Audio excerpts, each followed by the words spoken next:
Uploaded on the ST Book YouTube channel. कहते हैं ना, अगर बड़े आदमी के साथ रहो तो उनकी हर एक छोटी छोटी आदतें भी आपको कुछ न कुछ सिखा ही देती हैं। ऐसे ही कुछ हो रहा था अनिकेत के साथ। अनिकेत की आंख आज थोड़ी देर से खुली क्योंकि वो आधी रात तक मोबाइल फोन पर वीडियो देख रहा था और फिर लेट सोया था। जब सुबह उठा तो उसने पाया कि विष्णु जी अपनी सीट पर बैठे आंख बंद करके मेडिटेशन कर रहे थे।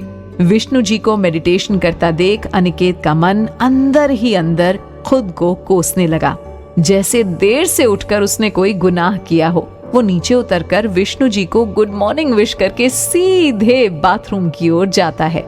थोड़ी देर बाद फ्रेश होकर अनिकेत बाहर से कुछ सामान अपने और विष्णु जी के लिए खरीद कर ले आता है, जिसे देखकर विष्णु जी कहते हैं, क्या बात है मेरे बिलियनियर, लगता है रातों रात लॉटरी लग गई। सुबह सुबह सोकर उठते ही इतने सारे खर्च। विष्णु जी का ये जवाब अनिकेत के लिए थोड़ा सा अनएक्सपेक्टेड था। उसे लगा था कि वो उन्हें कुछ खाने पीने को देगा तो शायद विष्णु जी बहुत खुश हो जाएंगे, लेकिन यहाँ तो कुछ अलग ही था।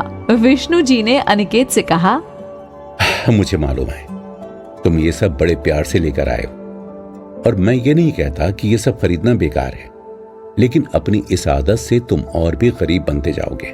मैं कुछ समझा नहीं। कमाने से पहले खर्च करने वाले लोग कभी भी आगे नहीं बढ़ पाते। इसलिए मेरी मानो तो जब तक तुम 100 रुपए कमा ना लो तब तक तुम 10 रुपए खर्च करने के बारे में मत सोचो, क्योंकि तुम्हारी ये आदत एक दिन तुम्हें बर्बाद कर सकती है। कम शब्दों में इतनी बड़ी सीख देकर विष्णु जी अनिकेत के द्वारा लाई चाय की चुस्कियां लेने लगते हैं। इधर मन में अपनी गलती का पछतावा करते हुए अनिकेत विष्णु जी से पूछता है, सर, क्या आप कभी बेफिजूल के खर्च नहीं करते? मतलब कभी तो मन करता होगा कि राह चलते कुछ खरीद लूं, कुछ लेकर खा लूं या और भी कुछ। हाँ, क्यों नहीं करता है भाई, मैं भी तुम्हारी तरह ही एक आम इंसान हूं, लेकिन मुझे मालूम है कि मुझे क्या खरीदना है और क्या नहीं। मैं बाकी आम इंसान की तरह कुछ भी नहीं खरीद लेता हूं। मैं केवल उन चीजों को खरीदना पसंद करता हूं जिनकी मुझे सच में जरूरत है। बिना जरूरत की चीज खरीदना अच्छी आदत नहीं होती। वैसे सर सॉरी, लेकिन आपकी बातों से मुझे लगता है कि फिर तो आप एक नंबर के कंजूस होंगे। सही पहचाना है तुमने, लेकिन इसे कंजूसी नहीं कहते।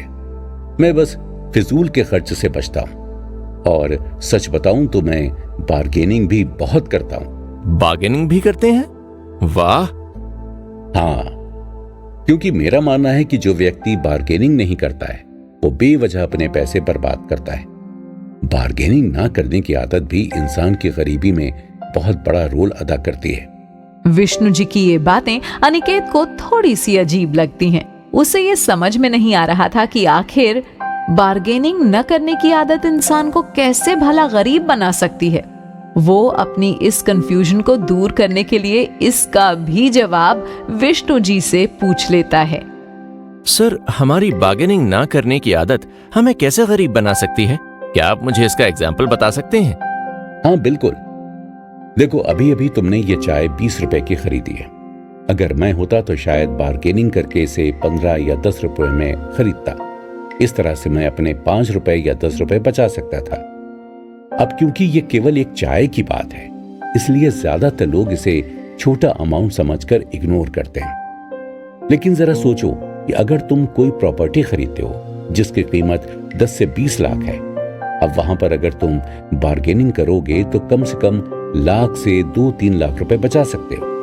ठीक यही होता है जब हम इलाज के लिए अस्पताल में जाते हैं और बिना बार्गेनिंग किए जो भी बिल पर प्रिंट होता है हम वो अमाउंट पे कर देते हैं।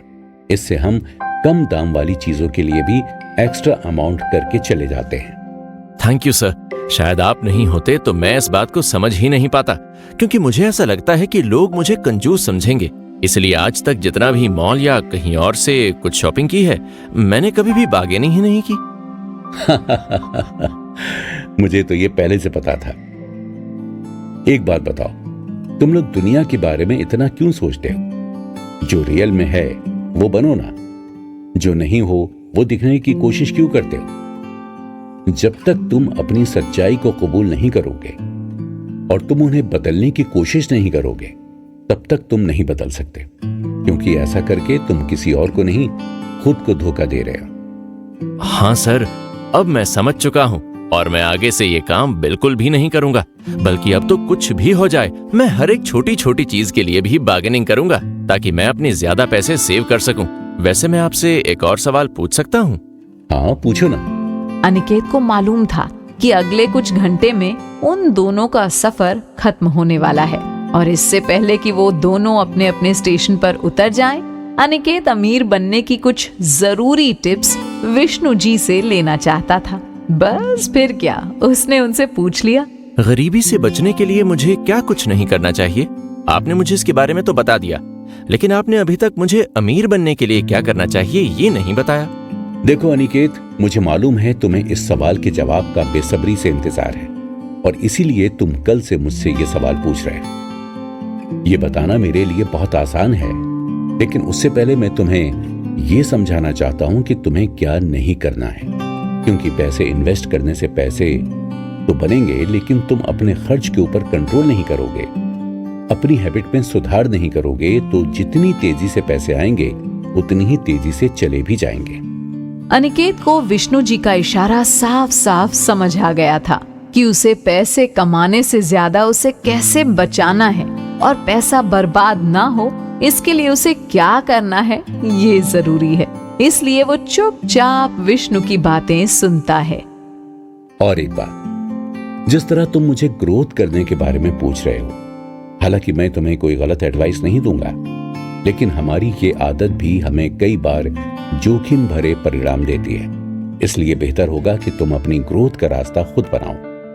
हाँ, तुम दूसरों से किसी भी चीज के बारे में जानकारी इकट्ठा करो, लेकिन किसी और की बात पर भरोसा करके कभी भी इन्वेस्टमेंट मत करो। मैं अक्सर लोगों को देखता हूं जो किसी और के कहने पर शेयर मार्केट या किसी और प्लान में पैसे लगाते हैं, जिसकी वजह से उन्हें भारी जोखिम भी उठाना पड़ता है।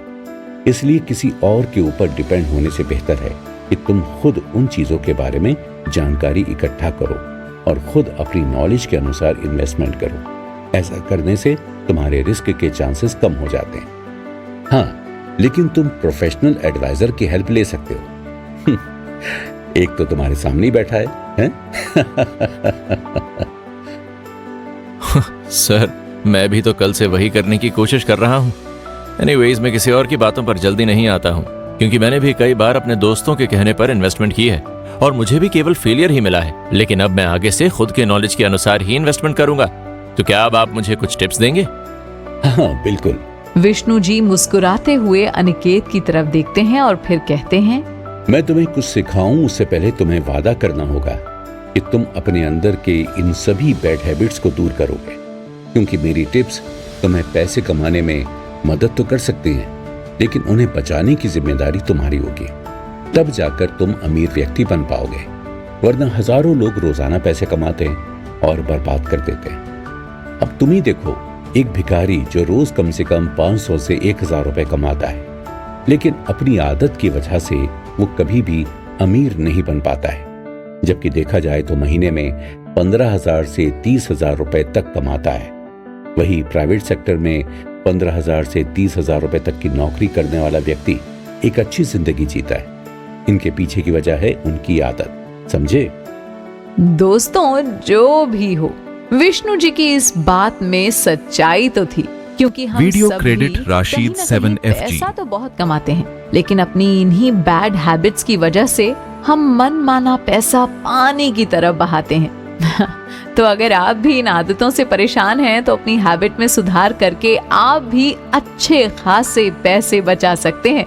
समय धीरे धीरे बीत रहा था और अब वक्त आ चुका था विष्णु जी से फाइनेंशियली इंडिपेंडेंट होने के लिए कुछ टिप्स लेने का।